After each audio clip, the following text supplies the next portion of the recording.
Oh. Learning sponsors, Year of Learning, Friends of Malaskotsky, Moshe Zelig Ben Mordechai, Martin Lipman and family, in memory of his wife, Malka Chana Bat Pinchas, Friends of Herb Jeremiah, Svi Ben Zev, Friends of Sam Coleman, Shmuel Ben Yaakov, Friends of Gideon Lazinski, Mordechai Shlomo Ben Meir, Bella and David Adler, in memory of her father, Eliyahu Ben Yosef Kohen.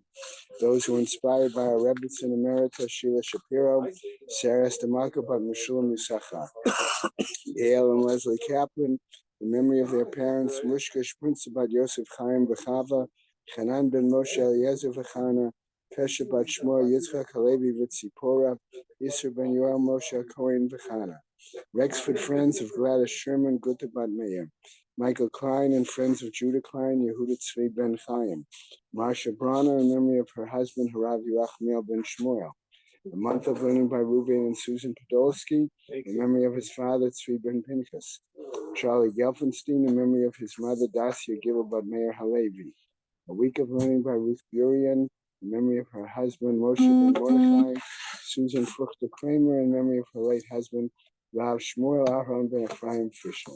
There are no individual days of learning for today. The Neshamas have an Aliyah, Craig Rafia, Lati Yeshua Shem Tzviyah, and Chol Israel Big Bench. Amen. Thank you. Okay, Rabbi, today is a big mop-up day. We're getting to the end of the Mishnah, and we're now clearing out all of the concluding statements. Each one needs to be a chiddush. We're on the top of Vav Amud Aleph. We are at right after the top line, right after the two dots. The Mishnah, one of the concluding phrases of the Mishnah is Hatzada Shavashavim, the common factor between them. Now, whenever we draw a common factor, it's understood that what you're saying is, listen, even though from any particular category I cannot derive certain other obligations, I can derive those obligations. I derive those obligations if I take the common factor between several, like we learned before. If I can't learn from one, I can learn from two, or if I can't learn from two, I can learn from three. How do we do it all? Is because each obligation that's written in the Torah will prove that the unique factor in a different obligation written in the Torah is not critical. And therefore, between two or between three, we can bring other cases. That's the idea of a summation.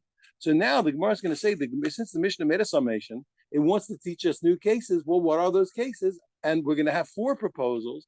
Each time we're going to say, listen, I didn't need the summation to do it. I could have learned it from one of the categories. We're going to say, no, you couldn't have learned it from one of the categories. You really needed to do it from a combination, from the summation of the common factor of several categories. Okay? That's what goes on for the next little while. Okay, we're going to have 4 answers and 4 challenges, and but we'll defend them. We have 4 possibilities what the summation in the Mishnah is coming to teach us. Okay, we said Hatzana Shavashavim. What's the common factor? So well, what case is it that you couldn't learn from one of the categories that you're going to learn from the summation of several?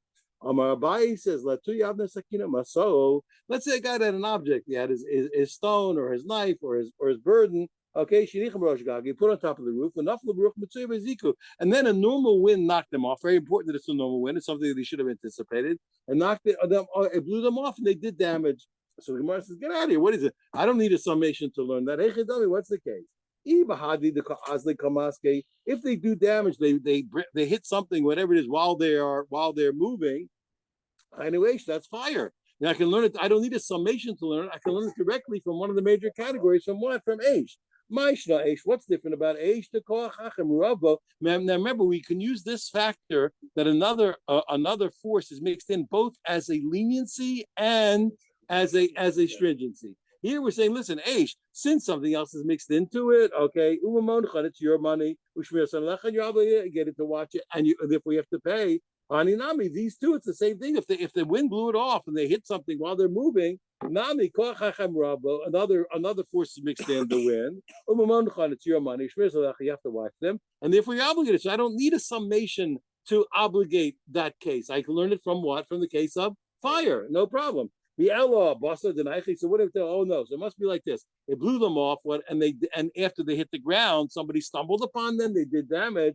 Says if they are ownerless, if you made them ownerless, so then we said, remember, like we learned in the last few days, Bein the Rav, Bein the Shmuel, no matter which opinion you hold, Hanu Bor, that's an obstacle, that's a hole in the ground. Anything that's hefker is certainly bor. Everybody agrees. Okay, that's no problem. My bor, what's different about bor? Bor from its inception is a damager. It's already a damaging thing. The second you make a hole in the ground or an obstacle, it's there. It's a damager. It's doing the act of damage is happening. It is from its side. It's just waiting. Somebody has to fall in or fall on, but from its side, it's doing the damage that minute. It's your money. You have to watch them. These two these are the same thing. Since what? Since the wind could have blown up, etc. The second that it's inception, it's already a damager. It's your money. Okay, and you have to watch them. The second you put it on the roof, well, as far as we're concerned, the wind is a natural factor. These are obstacles. What's the problem? So it's a bore. Elo. So what? So again, either I would have learned it from fire, or I would have learned it from what? From a pit. So I don't need a summation in order to obligate this case. The Gemara says no. He says El, I'll tell you what, loft greener. Don't worry. El the loft greener. Pardon me. El the loft greener. No, I did that. Yeah. El the loft greener. El, what you want to tell me? What he didn't make him after the Shmuel Damar Kulim Yibor Laman. According to Shmuel, okay, it's still going to be called bor. Okay, Hanu bor. So therefore, what? Why do I need a summation to learn these out? I don't need a summation. I can learn it either from shore, or either from Aish, or from bor. I said, don't worry. Don't worry. No, he made them ownerless. He abandoned them. Below Damula bor, and still, here's the problem. Why do we need a summation? Because what you said, that a hefker thing, that he put it on and he gave up ownership and hit the ground and people stumbled. Do you think that's a pit? It's not. Below Damula bor, it's not sufficiently. It's not really legally identical with bor. Mala bor but look, bor has a stringency here, that there's no other force mixed into it. I know we use it both ways. The bor is a stringency. Nothing. He was completely responsible. No other factor was mixed in. Okay. Tomar Bahani, what do you say about the Shkoch? And these ones I'll say no. Maybe he's not responsible, because when a guy digs a pit, he did everything. No other factor was mixed in. But here, where the wind was mixed in the creation of the damager, maybe he's not obligated. So the Gemara says, don't worry, so now you see I have to do it between two things. Fire will prove what? Will prove that the unique factor of bor, that there's no other factor mixed in, will prove that it doesn't matter. Why? Because fire does have another factor mixed in, and still what? The wind blows it, and still it's obligated. 1 second, Malish, you can't 1 second. But you can't learn these cases from a fire. Why? Because fire normally it moves. It's always moving. Okay, he says, don't worry, that right. So, but between fire and pit will prove what? That moving is not a salient factor, and therefore, since each one of them, low rise, each one's stringency is not like the other stringency. So I can cancel out. And I say that each one proves that the other stringency doesn't matter, and I go back to the common factor. What?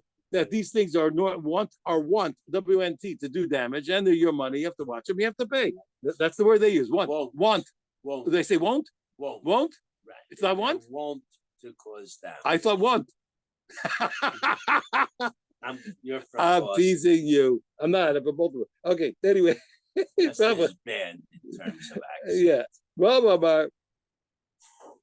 When I first went to New York when I was a kid, I had a Baltimore accent. Stronger than that. So the kids in New York, I says, where are you from? England? they never heard an accent like that before.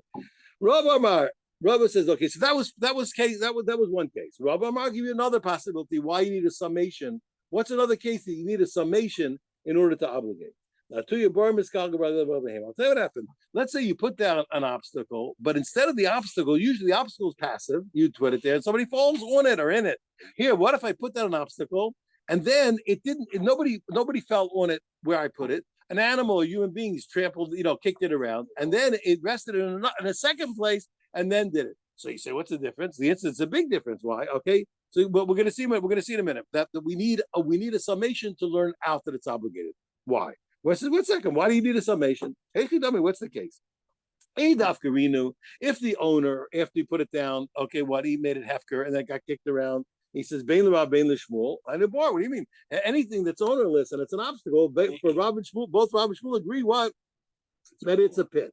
Okay, my snowball. What's the difference? Let's say it's like bor from its inception, it's a damager. It's already it's already, what's the word? It's already clicked on to do the damage. Royal, Okay, yeah.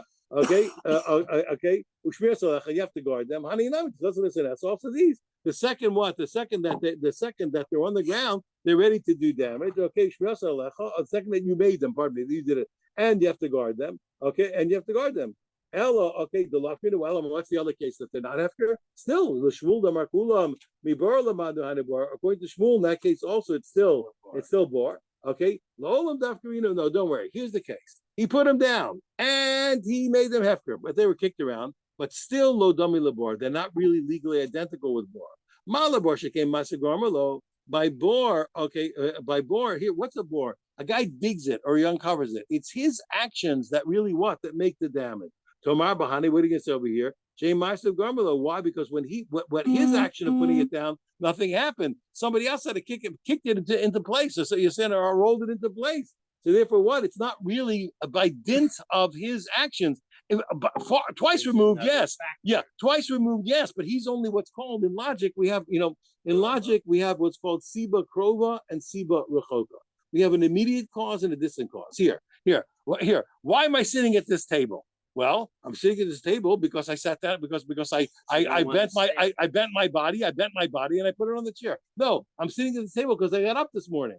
I was saying I got out of bed this morning. I'm saying no, I'm sitting at this table because not many years ago my mother gave birth to me. No, I'm sitting at this table because several thousand years ago Hashem created the universe. You know, so all of those things are causes of me sitting at the table. But one is called what? One's called the siba krova, an immediate cause, and one's called the siba rechoka, a distant cause. You have the endless causes. So over here, the guy, it's true that the guy was a siba rechoka. He's a distant cause, but the immediate cause was really what? Was really the animal, the man that kicked it into place. Okay, so therefore what? So okay, don't worry, says the Gemara. Don't worry. Shar yochiach. Shar proves that what? That you don't need the man to be the inciter of the damage. When my ox goes and damages, I didn't put the ox there, do the thing, etc. The ox does it. So therefore what? So you don't need that factor. The stringency of bor, that it's his action that makes the damage. I don't need it by an ox. I don't make the damage of the ox. But so one second, but I can't learn from ox.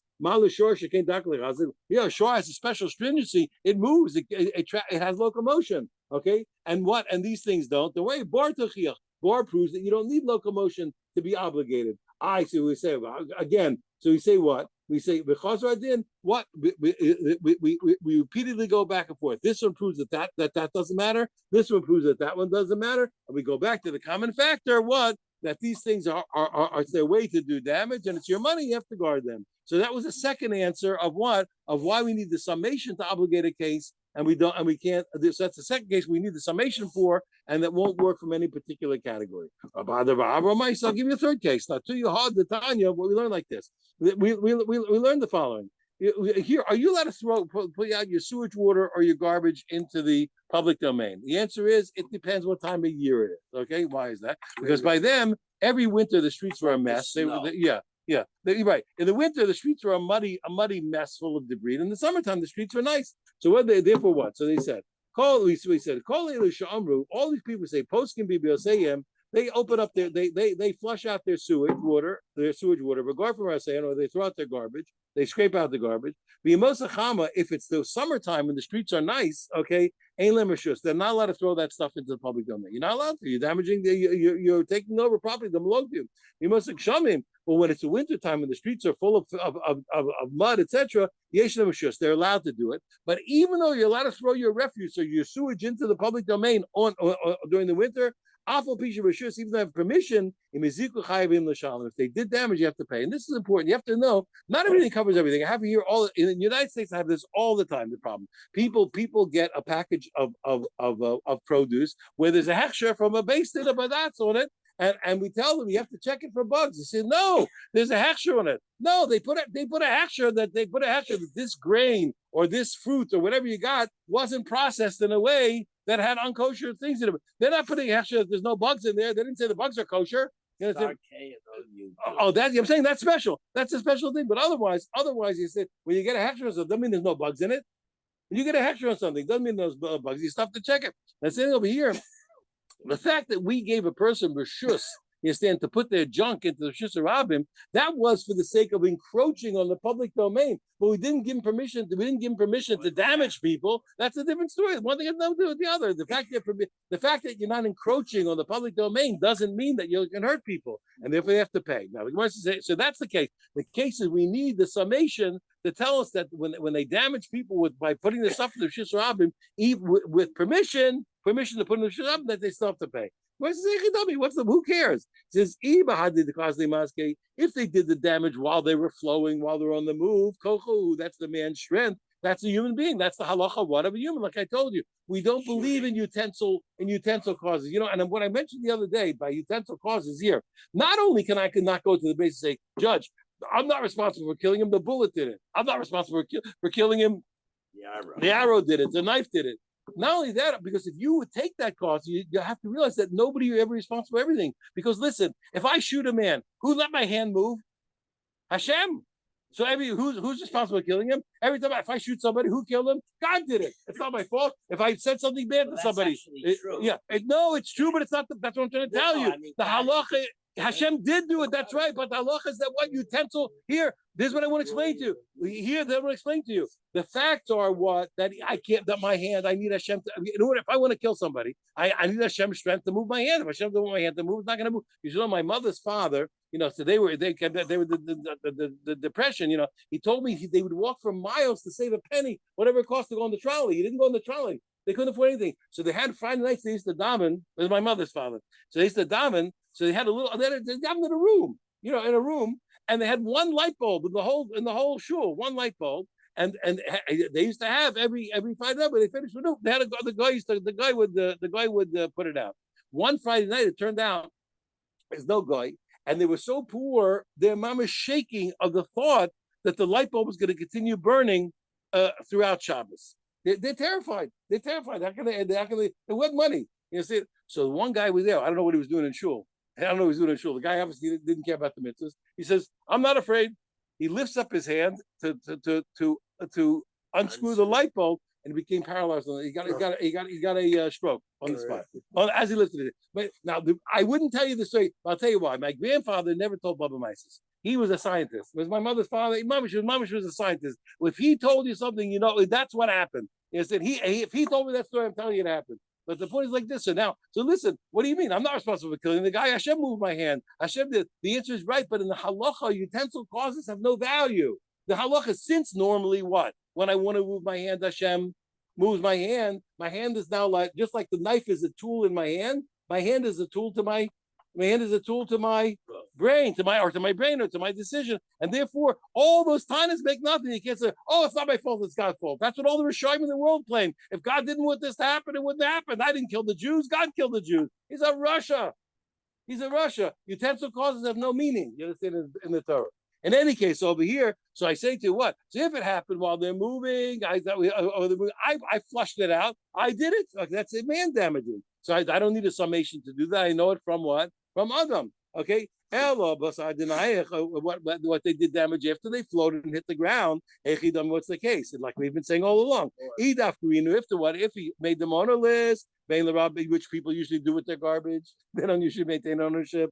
Whether it's Robert Shmuel, that's a bore. My bore, what's the bore? The bore from its inception is a damager. These two, it's your money, and you have to watch it. These two, they're beginning from their inception. They are what? For the minute you make them, they are damagers. It's your money, so you have to guard them. So I don't need a summation. Ella what? The Lafbina, when I tell you what, that the garbage, he didn't mafkir it. The Shmuel Damar Kulumi Bar Lamadu. Again, according to Shmuel, says any obstacle, all right, or we learn from Bar. I know Bar, it's Bar. No, Gemara says, don't worry. Lo Lafbina. I'll tell you why I need a summation. They flushed out the garbage and what? With the garbage water, and he made it hefker. Okay, below Dami Labor. Nevertheless, you cannot learn it from the category of Bar. Why? Because Malabor Shekain Shalobrishas. A bore, when he digs a bore in the public domain, he had no right. He wasn't allowed. Yeah, I'm not a dig a pit. I'm not allowed to dig a pit in the public domain. It's not my place. Maybe you can't compare it. When did God say that if I dig a pit and somebody falls in or the animal falls in, I have to pay for damages? When I did it, when I had no permission to do it. But maybe if I have permission, I'm not liable.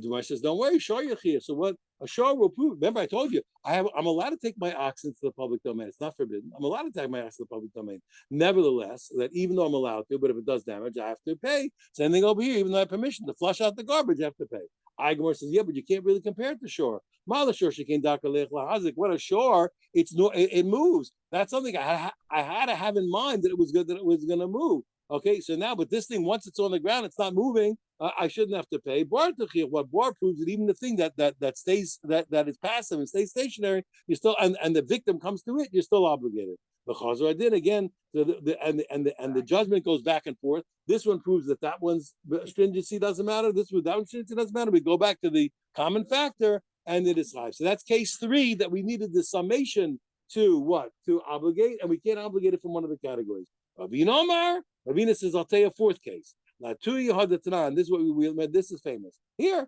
Hakosa, we learned in a minute. It's a Mishnah.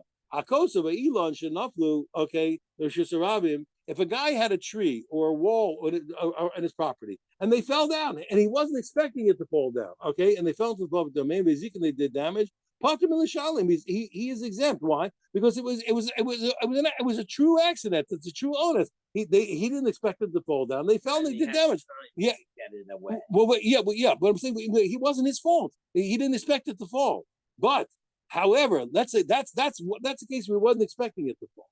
But if the base din saw that his tree or his wall are dangerous, but also those man the and they said, listen, I'm giving you, for example, I'll give you 30 days to cut down the tree or to take down the wall because they're dangerous, they're going to fall into the public domain. If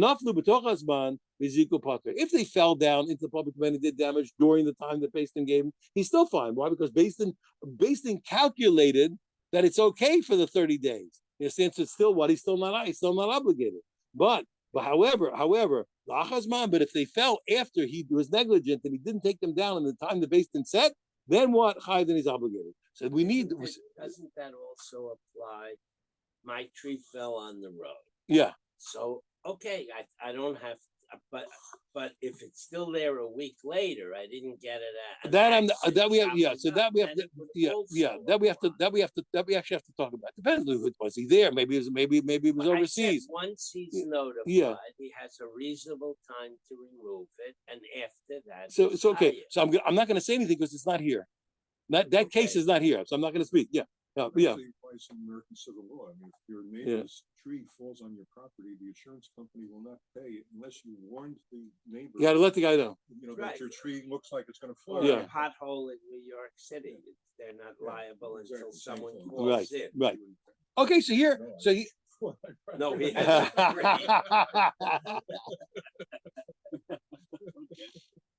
right. Okay. So good. So Gemara says, listen, why are you telling me that I need a summation to obligate that case? I don't need a summation to obligate that case. If his thing fell after the Beis Din told him he has to pay, I don't need a summation. He says, if he said, listen, I don't care about it, they fell, they're after what? Bein l'Rav, bein l'Shmuel, okay, had a bar. That's going to be bar. That's going to be a pit.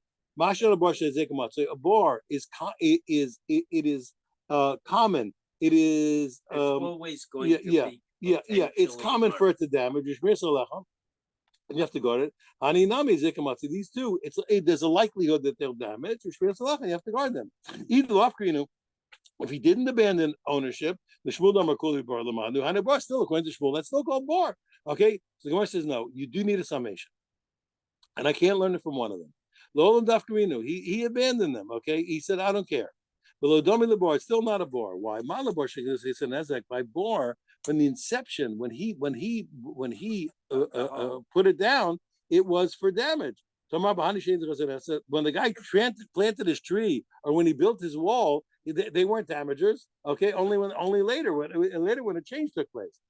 So therefore what? Don't worry. So an ox will prove that they don't have to be a damager from the inception. An ox is not a damager from the inception. When it finally decides to damage, it damages, but it's not a damager from its inception.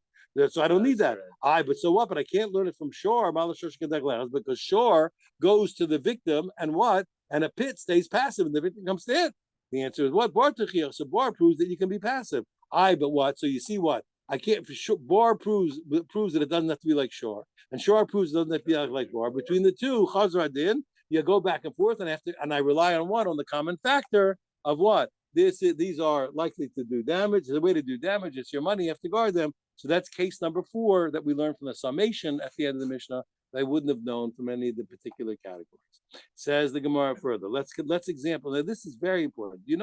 Language is critical, but that's our number one tool in Torah learning. Language is the first thing I want you to know. When I met my Rebbe of blessed memory, I didn't understand what he was talking about when I met him. I was my Rebbe, but I don't know what he's talking about. For the first 2 months, he only spoke to me about language day and night. He used to stay with me at the bus stop at night. He took all day long and all night long. All he spoke about was language. He drove me crazy until I finally understood him. But language is the number one tool we have in Torah learning. So I'm going to give you an expression that you're used to. We have a rule. You're allowed to benefit a person without their permission. Here, if they're giving out free, whatever it is, first time, I can go and take one on behalf of my friend. Well, I don't need his permission. Why? Because it's gonna benefit him. But the rule is I can only do things that are completely benefit. But I can't. I cannot obligate a person against his will without asking his permission. And even when I'm going to benefit a person, if it's not all benefit, if there's some loss, I can't act on his behalf without his permission. That's a rule. So, what I really want to put as the expression, Ein chavin la'adam. I can't cause a loss or bring an obligation to a person, okay, without getting his input. So take a look. The end of our Mishnah is a very strange language. It said what? It said when he damages, chav hamazik. Well, look, what I just told you the expression, Ein chavin la'adam. I cannot what? How do I translate the word chavin? I cannot bring about an obligation or a loss to somebody else. I can't cause a loss or an obligation to somebody else. Well, then look at our Mishnah. It said, ukeshehizik, and when he did damage, chav hamazik, the damager, what's the word chav? Causes a loss? It doesn't fit. Here, it's ukeshehizik chav hamazik, the mazik, what you're going to say, the damager is obligated to pay from the best of his property. You can't say chav hamazik. Chav means he obligates somebody else or causes a loss. The language doesn't make sense. The Hebrew's bad. Okay, you see what I'm saying? So now, because he hits a chav hamazik, and when he does damage, the mazik, it sounds like what? So the Gemara says, chav hamazik, what do you mean? He causes somebody else a liability? You're trying to say he has to pay. Okay? Chayav hamazik mibayale. The correct Hebrew is supposed to say what? The damager is obligated, not that he obligates. Okay? Rabbi Yehuda Rabbi said, you're right. He says, hi Tana, okay, Yerushalmihu. The Tana of this Mishnah was a Yerushalmi, the Tana Mishnah Klila, who learned a shorthand. So Chav in this case is not the classical Chav of obligating. Chav is a shorthand for what? Of Chayav. Now, 1 second. Yehuda Nasi, who wrote the Mishnayos, who authored the Mishnayos? Yehuda Nasi. He wasn't a Yerushalmi. Okay, he wasn't a Yerushalmi. So why? So why is it? So remember I told you that the Mishnayos used to be much bigger than the Mishnayos we have. The masterwork, and that's why I told you, you have to understand, doing something small is much harder than doing something big. Okay, you have to know, for example, it's not everything the same, but here, what's more, what costs more, big filling or small filling? Small. Why? Right. You have to be a much better sofer and much better, even the batimacha, you have to be a much more greater artisan to make small tefillin. Here, there's a book called the Kitzur Shulchan Aruch, which is sorely abused. The Kitzur Shulchan Aruch, it's not right. The Kitzur Shulchan Aruch is a masterwork. I know you're laughing at me. It was a masterwork of Torah. Try it sometime. Try to write a little teeny book like that. If you get stuck on a desert island with the Kitzur, you're not gonna be the biggest Talmid Chacham in the world. But you know what? You'll survive. No, you'll survive. You'll survive. You with that little book. There's a lot you don't know, but you'll survive. You'll survive. In a lot of cases, you'll survive. It's unbelievable. And I'm telling you, if you're stuck for one book, get a Kitzur. Now, my point. What's my point? And you should know it. Shlomo Gansky, who wrote it, was a massive Talmid Chacham. He wrote a book called. He wrote one of the greatest works on. He was a master. He was a giant. What do you think? This guy couldn't teach a pelpel shear. He was a master of halacha. Some of the art of doing something in a short fashion, unbelievable. But Yehuda Nasi had to take this unwieldy 600 orders of Mishnayos and tame it, so to speak, and hone it down so that we could continue, because we were in such suffering. The Jews were persecuted, that we could keep passing it down when we were having a hard time. It was a masterwork. Now, so Yehuda Nasi, he did not compose every Mishnah. A lot of Mishnayos were already the Mishnayos that were already there. He was like a redactor. There were Mishnayos that were already there. I'm not saying he didn't write any Mishnah, you understand, but he redacted. So this was a Mishnah that already came from what? From a Yerushalmi Tana, and he left it in the Mishnayos. That's the simple way. There's other ways, but that's the simple way. Okay, good. So the answer is what? So don't worry. And again, this is what I told you yesterday. Why are we doing it? Because look, otherwise, a Talmid Chacham is not going to stop till he solves a problem. If you don't tell me this, I'm going to think, oh, the Mishnah really, he's obligating somebody else. I have to find out the case. No, stop it. Stop it. This language, language that you thought means he's obligating, it doesn't. It means he is obligated. And now put a period. Stop investigating. Now, Lashan Tashlumi Nezek, he has to pay payments of Nezek. Tana Rabbanim, that's the end of the Mishnah. We learned in a brisa the following. Now, this is very important. I want to read you the pasuk. We have a pasuk that talks about paying with the best of your possessions. Here's the pasuk. It's Shmos. It says what? Okay, if a man is allowing his animal to eat in his own field, notice the word said field. Okay, or is a vineyard. And then he sent out his animal, his eater. Okay, and it consumed in a different field. Okay, Meitav Sadeo, the best of his field, Meitav Karmo, and the best of his vineyard, Yishalim he shall pay. So now I have a problem of antecedents. We always have a rule. By pronouns, we have a rule called antecedent. If I say he, so who's he? He is whatever down proceeded before. As I said, John went to the store and he knocked something over. So the he is referring to what? John. To John, because the pronouns always refer to their antecedent. Sometimes we're confused. We don't know what the antecedent is. So, for example, in the first Tehillim, it says Kim Besoras Hashem Chefzo. Only his desires in Hashem's Torah, Ubasoroso, in his Torah Yege Yomu Laila, he meditates day and night. So he said, 1 second. He says, 1 second. Which is the antecedent of his Torah? Is it God's Torah or the man's Torah? I can't tell. Is it God's or the man's? It sounds like the man's Torah. So what does Chazal say? Chazal say, you're right. You know what? The Torah first is God's, and after you work hard on it, what? It becomes yours. Right. So we always have to worry about antecedents over here. So here we have a big machlokas. Let me say it outside, and then I'll read it inside. It'll be easy. What's happening? In this pasuk, the first time the word field appears, a man is allowing his animal to consume in his field, and then it goes out and eats. That's what he has to pay. So whose field is the field at the beginning of the sentence? The damager or the victim? The damager. The damager. Okay, good. Now look at the end of the pasuk. Look what it says. It says, at his animal ate, he says, he shall pay with the best of his field and the best of his vineyard. So who's the second he? Pardon me. Who's the second he? No, when it says best of his field, so it sounds like it's the field of who? Of the payer. So the beginning is the field of the damager. Okay, and the end is the field of the damager. 1 second. What's this? 1 second. 1 second. What's the second field, though? The second field is really the field of the damagee. But on the other hand, though, it says he shall pay. Okay, he shall pay. Okay, whose field is it talking about? With the best of his field. Whose field? We don't know. Here, take a look. Look, the word field appears 3 times. First, he's letting his animal eat in his field. It goes out to another field. That's the damagee. He shall pay with the best of his field.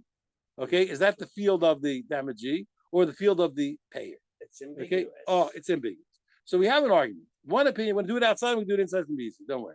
Okay. On one hand, we could say, listen, since the first field was the field of the damager, I have to say that the last field is the field of the damager, and every damager, when he pays, if he's going to pay in land, he has to pay with the best of his land. If he has to pay $5, he pays $5 of his best land, and not $5 of his worst land. The other way to say no is to say no, that the field that it's talking about is the second field, is the field of the damagee, and he always has to pay with the best of the damagees. He has to pay with the best of the damagees field. So we're going to see 2 opinions. One opinion says that you always pay with the best of the damager's field. One says you pay with the best of the damagee's field. Let's take a look. He says, we learn, the best of his field and the best of it he shall pay. It's talking about the best of the field of the victim, Umeta Kamesh Anizak, in the best of the field of the damagee. Divir Rabbi Shmuel. That's Rabbi Shmuel.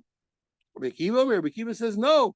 Loba Kasuv, okay, he says you're wrong.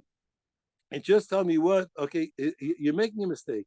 It's not telling you that you have to pay you have to pay according to the damagee, but what it means that the damager pays with the best quality land that he has. That when you collect from the damager, you collect from his best property.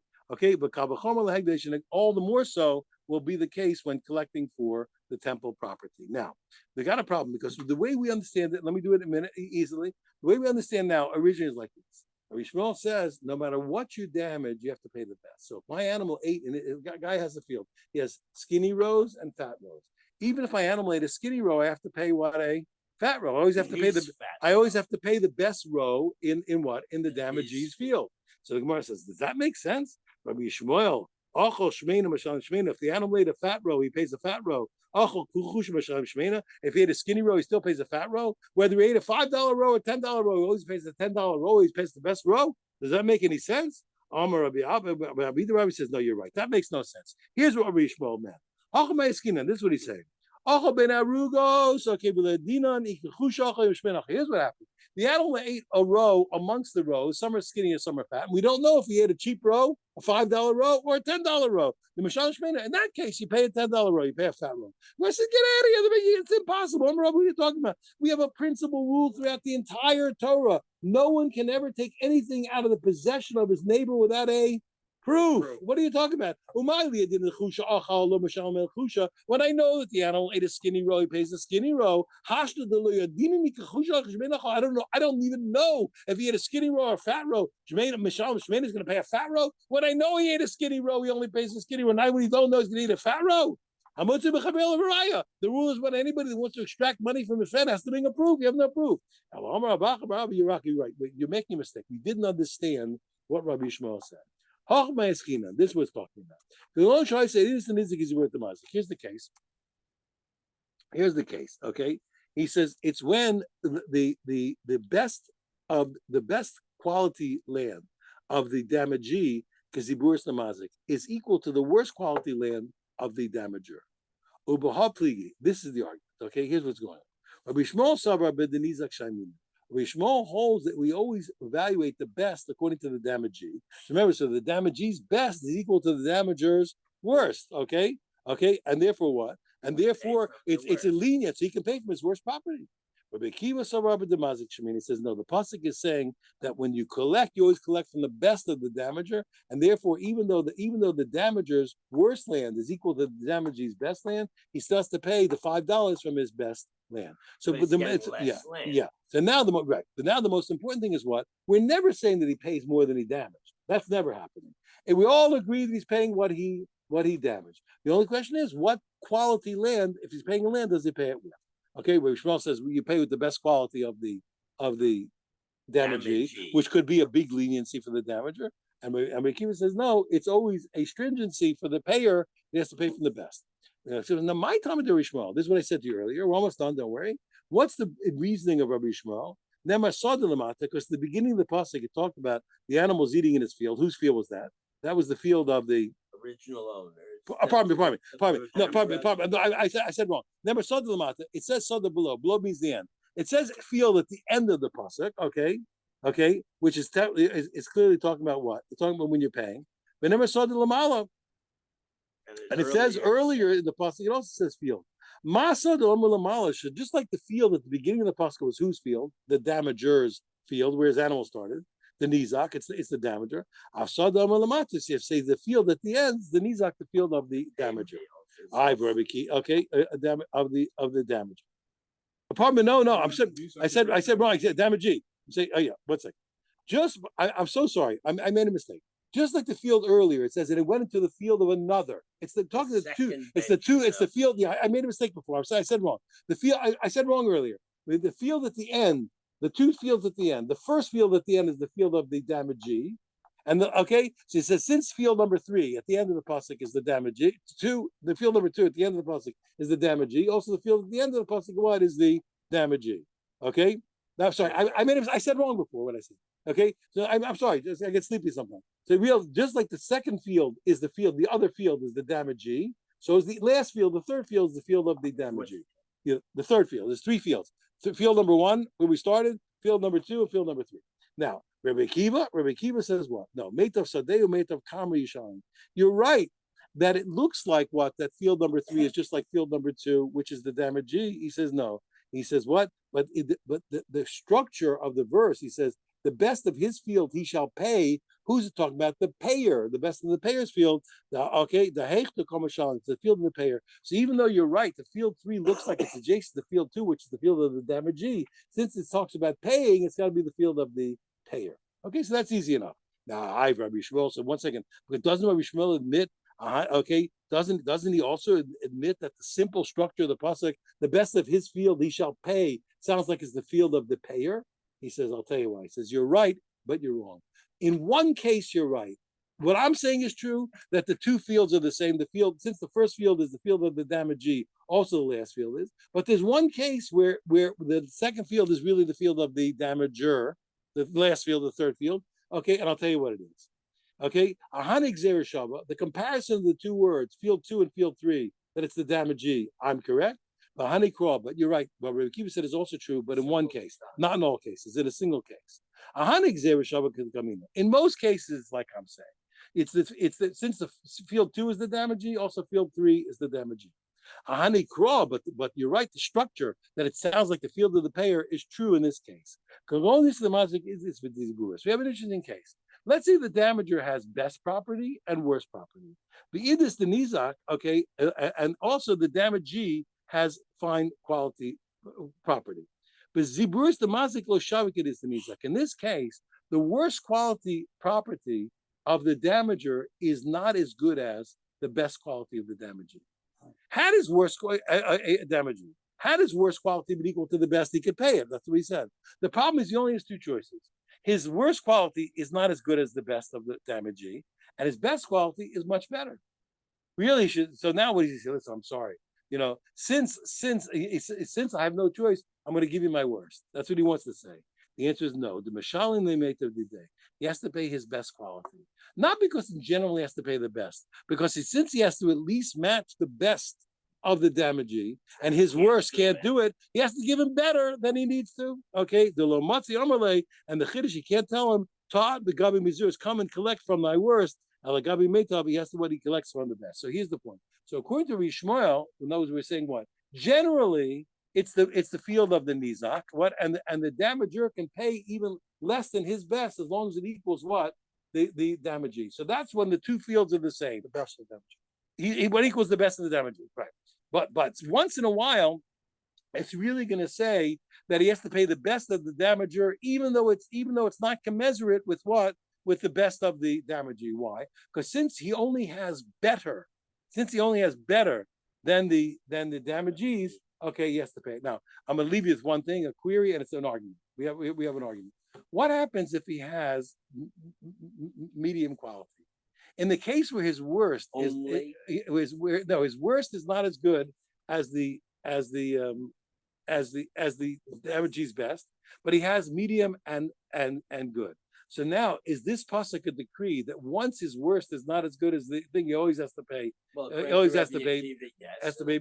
Well, I'll show you. There's ways to argue it out. There's ways to argue. No, there's ways. According to Rishmael himself, there's ways to argue it out. That's what I'm saying. We don't have medium quality. There's a way to argue it out. Okay, good. Anyway, that's a daf. We're not going to go to the bottom. No, because it's Okay, because it's a whole. This is a whole new sugya. Yeah, it's a whole new sugya.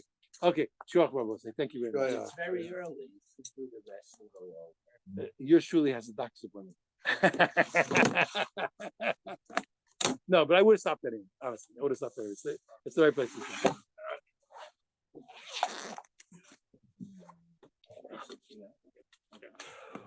I both say thank you.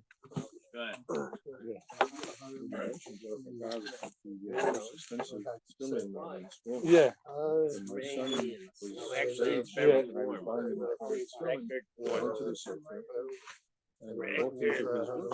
Oh, so that's a good Wow. And So the why swimming didn't you looked West like they're made Indian for you a go? down. Wow. No, here. There's swimmers Yeah. for, Where maybe do also- you- What is Yeah. Terry You Hampshire look like Raphael you're a Boyer, little bit Yeah. was the nicely. father of Rabbi Boyer. Yeah. 30. And he had these tiny little kids. The only That way means you got check to do them was to put them under a Wow. microscope. Oh, And he you said do? it was Okay. no